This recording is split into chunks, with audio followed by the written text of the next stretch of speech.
Assalamualaikum.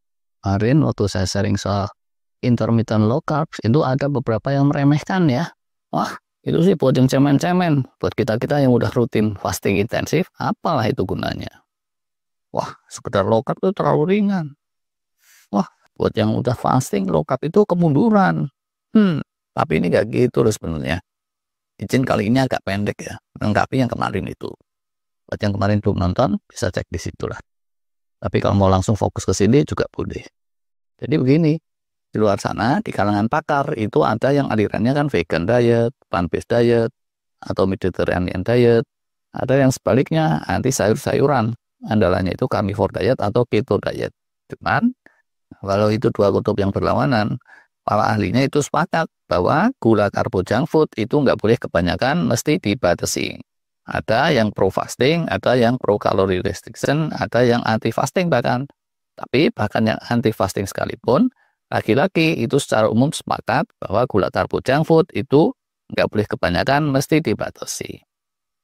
Penelitian yang di-sharing oleh Mike Mutzer kemarin bilangnya, itu fasting pun rajin, kalau hari-hari di luar fasting keranjingan gula karbo junk food dalam hal melangsingkan perut, mengikis visceral fat, dan menurunkan berat badan, cenderungnya akan kalah sama yang nggak fasting tapi diet rendah gula karbo junk food sampai segitunya. Jadi, karena para anggota dewan dengan suara bulat sudah bermufakat bahwa pembatasan gula karbo junk food itu penting, ini bisa memperkuat loh dampak positif dari si fasting. Dan karena itu coba aja deh ditimbang-timbang lagi. Kenapa low carb ini? Di judulnya kita tambahin kata intermittent. Nggak pakai juga nggak apa-apa sih sebenarnya. Cuma di luar sana, walau konsensusnya sepakat pembatasan gula karbo junk food, ada juga banyak yang tidak sepakat untuk pembatasannya secara strict, secara full time. Ya udahlah, makanya kita pakai kata penengah intermittent. Jendela bebasnya silakan aja diatur-atur sendiri sesuai keyakinan masing-masing. Gimana sih low carb ini bisa melengkapi fasting? Kita bisa pakai beberapa contoh nih. Pertama, kalau yang fasting itu ADF itu alternate day fasting, atau kalau istilah muslim puasa Daud. Sehari puasa, sehari enggak. Selang-seling, sehari puasa, sehari enggak. Kalau di rata-rata itu per minggu 3-4 hari atau 3,5 hari lah gitu kalau rata-ratanya. Gambarannya kan jadi kayak gini. Tiap-tiap minggu 3 atau 4 hari itu fasting. Kemudian 3 atau 4 hari yang lain itu wal-wal bebas merdeka. Setelah beberapa lama ini bakalan susah lagi loh untuk menipiskan lemak perut atau visceral fat. Tetapi akan beda keadaannya, lebih baik kalau di hari-hari yang tidak fasting itu diaplikasikan intermittent low carbs yang kemarin. Nggak usah diterangin lagi lah ya detailnya, dari gambar ini aja udah kelihatan bahwa ini akan lebih baik daripada yang sekedar ADF tok, terus di hari-hari lain bebas merdeka. Karena kalau di sini hari-hari yang beneran bebas merdeka itu cuma 2 atau 1 atau bahkan dihilangin sama sekali itu juga bisa. Di sisi lain, yang berkeyakinan bahwa fasting itu nggak boleh setiap hari, kayak muslim pada umumnya, itu pun tetap memenuhi persyaratan. Karena di hari-hari low carb ini, maka dia tetap bisa kenyang mantap yang enak-enak. Sop buntut bisa, bakso kuah, daging steak, steak salmon, telur mata sapi, alpukat, dan seterusnya lah, yang kira-kira memenuhi kaidah low carb.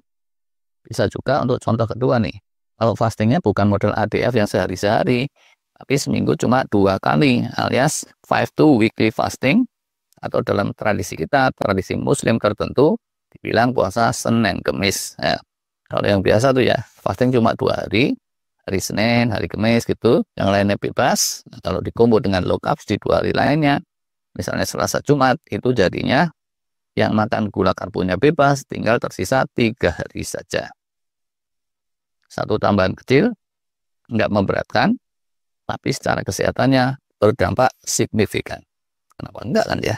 Nah, yang kata lain, low carbs itu total jadi 4 kali setiap minggu, walau yang fasting beratnya cuma 2 kali setiap minggu. Seringnya kita menekan asupan gula karbo junk food, itu sudah terbukti di mana-mana. Dia bisa menekan radikal bebas, menekan oxidative stress, bisa meredam bibit-bibit kanker juga. Panjang lagi tuh kemanfaatannya apa. Dan paling aja kombinasi dengan fasting tadi. Kalau buat yang malas untuk seminggu 2 kali fastingnya, dengan jurus low carbs yang agak sering, itu bisa aja fasting mingguannya bahkan cuma 1 kali. Misalnya di hari Senin tok, jadi sebulan 4 hari. Ini lebih ringan jauh daripada ATF atau 5-2 weekly fasting, tapi secara kemanfaatannya bisa sama atau mendekati. Nah, ini bukan mau kasih rekomendasi, silakan aja ini untuk ditimbang-timbang sendiri. Kalau saya sendiri cenderungnya sekarang praktek fasting cuma ayam mulpit aja. Standar muslim gitu, sebulan 3 hari di tengah-tengah bulan. Tapi di sela-sela itu, kalau pas nggak harinya fasting, sebisa-bisa kesempatan makan gula karbo junk foodnya itu dibatasi. Nggak strict bener kayak yang keto atau diet carnivore, tapi yang nggak pernah sampai level anarki. Makan malam gitu ya, kalau bisa dihilangin aja. Dibatasin, makan di malam hari itu selesai saat masuk waktu isya. Terus makan pagi itu juga di setel. Jangan terlalu pagi, dan pembukanya itu kalau bisa jangan gula karbo junk food. Udah berapa lama tuh saya praktekin, terus sejauh ini kerasa enak aja sih. Lebih solid bahkan dibandingin saat saya masih umur 40-an awal dulu.